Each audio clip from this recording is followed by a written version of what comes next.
भारत को हिंदू राष्ट्र घोषित करने और विश्व गुरु बनाने के उद्देश्य को लेकर दमोह से ब्राह्मणों का एक विशाल जत्था जानापांव के लिए शनिवार की सुबह रवाना हुआ।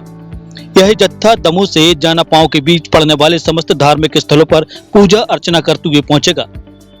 इस दौरान पंडित मनोज देवलिया ने बताया कि वैदिक या हिंदू धर्म को इसलिए सनातन धर्म कहा जाता है क्योंकि यही एकमात्र धर्म है जो ईश्वर, आत्मा और मोक्ष को तत्व और ध्यान से जानने का मार्ग बताता है।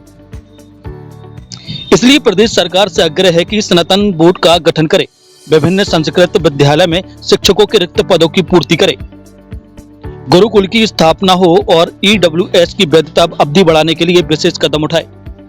जानापांव के लिए इस धार्मिक यात्रा का जगह जगह स्वागत हुआ और भोजन नाश्ता रुकने की व्यवस्था विप्र समाज के अनेक लोगों द्वारा की गई। दरअसल जानापांव महर्षि परशुराम जी की जन्मस्थली है। माना जाता है कि जानापांव पहाड़ियों पर परशुराम के पिता जमदगिरी का आश्रम था।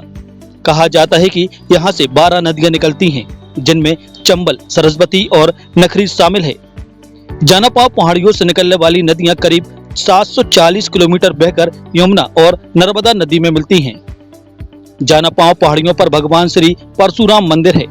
यह स्थान अपनी प्राकृतिक सुंदरता और साहसिक मार्गों के लिए ट्रैकर्स के बीच काफी लोकप्रिय है। यह स्थान हर साल कार्तिक पूर्णिमा पर यहाँ लगने वाले मेले के लिए भी प्रसिद्ध है। जमदग्नि के वीर कुमार परशुराम की जय जयकार। श्री परशुराम जी की जन्मस्थली जानापांव उज्जैन से लगभग 100 किलोमीटर आगे है जो जानापांव स्थान। वहाँ पर आज दमोह संपूर्ण मध्य प्रदेश से एक विप्र बंधुओं का जत्था, सनातनी भाइयों का जत्था बाबा महाकाल के दर्शन करने के लिए उज्जैन और भगवान परशुराम जी की जन्मस्थली जानापांव दर्शन करने के लिए जा रहा है। वामन द्वादशी श्री वामन प्रकट उत्सव महोत्सव के उपलक्ष्य में मध्य प्रदेश और केंद्र सरकार से आशा है कि भारत को विश्व गुरु बनाने के लिए यह 6 नियम लागू करना होंगे जो सनातन धर्म के लिए बहुत ही अति आवश्यक है। भारत हिंदू राष्ट्र घोषित हो, गौ माता राष्ट्र माता घोषित हो, सनातन बोर्ड का गठन हो, संस्कृत विद्यालयों में रिक्त पड़े शिक्षकों के पद भरे जाएं, गुरुकुलों की स्थापना हो ताकि भारत फिर से विश्वगुरु बन सके।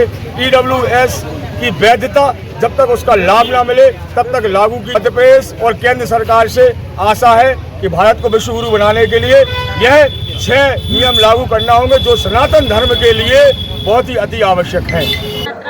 आज जो होने वाली 14 सितंबर को उसका मेन उद्देश्य है पहले तो विप्र समाज को एक साथ करना, साथ ही साथ उनको अपने परशुराम भगवान जो हमारे इष्ट देव हैं ब्राह्मण समाज के, उनको उनके जन्मस्थली तक दर्शन करवाना और साथ ही साथ सबके साथ एक दूसरे को ये परिचय देना कि हम एक ब्राह्मण एक ही परिवार से होते हैं और हम परिवार अगर एक साथ रहते हैं तो हमें कोई भी हरा नहीं सकता, जिस तरह हमारे परशुराम भगवान ने हमारे देश को बनाया था।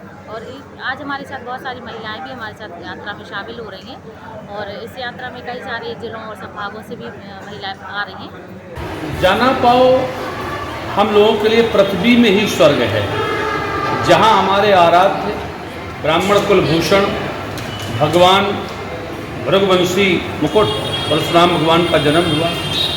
आज पूरी दुनिया में हर व्यक्ति अपने पंथ विचारधाराओं पर अपनी अपनी विचारधारा को जागृत कर रहा है, पर हमारी विचारधारा व्यक्तिगत नहीं है, संपूर्ण विश्व के कल्याण के लिए।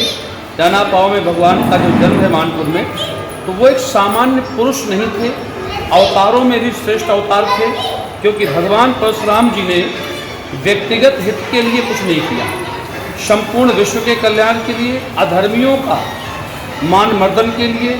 एक प्रमाण मिलता है हमें, पूरे विश्व में संपूर्ण वसुधा के मालिक भगवान परशुराम ही हुए हैं, बाकी संसार में कोई पूरी पृथ्वी का मालिक नहीं हुआ है। भुजबल भूमि भूप बिन कीन्ही, विपुल बार मही देवन दीन्ही।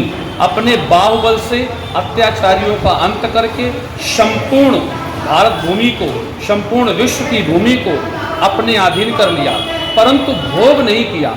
उन्होंने योग्य व्यक्तियों को ढूंढ कर उस भूमि का पुनः दान कर दिया और स्वयं तपश्चर्या के लिए मंदराचल पर्वत में चले गए। देखिए, यह जो अभी हमारे समस्त भगवान विष्णु के अवतार परशुराम भगवान के जन्मस्थली तक दमोह से एक यात्रा निकाली जा रही है, जो समरसता के लिए तो है ही है मुख्य रूप से, और उसका उद्देश्य जो हमारे पूरे समाज का है वह उद्देश्य यह है कि भारत की जो हमारे भारत की वैदिक परंपरा रही है उसको पुनर्जीवित करने का पहला उद्देश्य रखा गया है। उसका अर्थ ये है कि गुरुकुल पुनः स्थापित हो गए, जो मुग़ल काल के समय गुरुकुल बंद हो गए थे उनको पुनः स्थापित किया जावे। वहाँ पर संस्कृत की शिक्षा, क्योंकि हिंदी मातृभाषा भले ही है लेकिन हिंदी की जननी यदि कोई भाषा है तो वह संस्कृत भाषा है, जिसको देववाणी भी कहा गया है।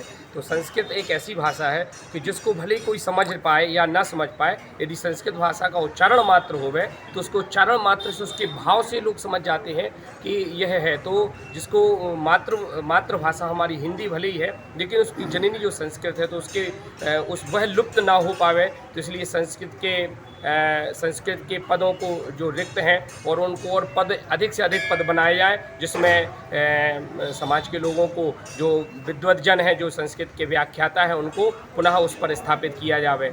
समरसता की ओर है।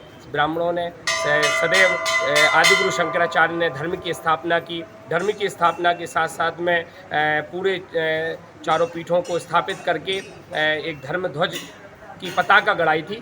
मान लीजिए कि उस पताका को समस्त समाज के द्वारा आज यहाँ राम दरबार मंदिर में जो रैली आ रही है उसके स्वागत के लिए पूरे समस्त समाज के जन यहाँ उपस्थित हैं। क्षत्रिय समाज से हमारे उत्तम सिंह जी ठाकुर हैं, अजीत सिंह जी हैं, यादव समाज से डॉक्टर राजेंद्र यादव जी हैं, हमारे सेन समाज से राजेश्वर सेन जी का पूरा परिवार है। समस्त समाज के द्वारा यहाँ पर भगवान राम की और जो यात्रा आ रही है तो भगवान राम की महामंगलमय आरती होगी, पूज्य गुरुदेव भगवान दत्ता जी महाराज की आरती होगी। सभी को यहाँ पर भोजन प्रसादी की व्यवस्था की गई है।